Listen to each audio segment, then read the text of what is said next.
মাছ ধরা নিষিদ্ধের সময় চালের পাশাপাশি জেলেদের অন্যান্য নিত্য প্রয়োজনীয় খাদ্য সামগ্রী দিচ্ছে সরকার।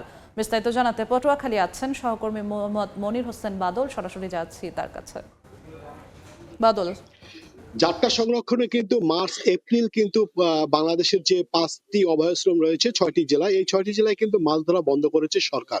আর এই সময় যাতে কোনো জেলে নদীতে মাছ না ধরে সেজন্য কিন্তু জেলেদের একটি বিশেষ প্রণোদনা দেওয়া হয় সরকারের তরফ থেকে। আমরা কিন্তু জানি যে এই 2 মাসে জেলেদের কিন্তু 40,000 করে জেলেদের চাল দেওয়া হয়। এছাড়া কিন্তু আমরা দেখতেছি এবছর কিন্তু সরকার একটি জেলেদের কথা বিবেচনা করে আর এবং জেলেদের আবদারের কথা চিন্তা করে কিন্তু এবছর খাদ্য সামগ্রী বিতরণ করছে। আমরা দেখতেছি এই খাদ্য সামগ্রী কিন্তু একটি জেলে কিন্তু 10 লিটার তেল পাচ্ছে, 12 কেজি 16 কেজি আলু পাচ্ছে, 12 কেজি 10 কেজি ডাল পাচ্ছে, তারপর চিনি পাচ্ছে, লবণ পাচ্ছে।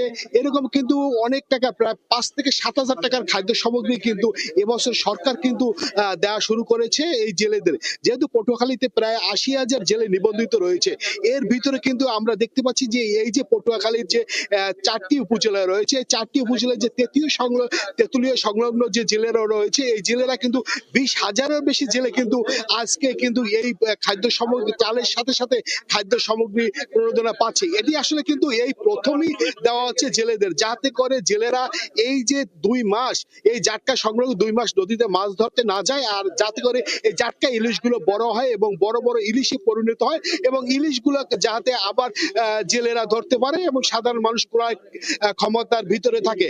আর এই জেলেদের কিন্তু মাছ না ধরার জন্যই কিন্তু সরকার কিন্তু এছাড়া কিন্তু আরো পদক্ষেপ গ্রহণ করেছে। এছাড়া কিন্তু যে আপনারা জানেন যে এই 22 দিনের একটি কর্মসূচি থাকে মা ইলিশের সময়। এছাড়া কিন্তু 58 দিনের একটি কর্মসূচি থাকে জেলেদের কিন্তু প্রণোদনা সরকারি ভাবে কিন্তু বিশেষভাবে দেওয়াই হচ্ছে, যাতে করে জেলেরা নদীতে এবং সমুদ্রে মাছ ধরতে না যায়। তবে এবছরে কিন্তু প্রথম জেলেদের চালের সাথে খাদ্য সামগ্রী বিতরণ করছে।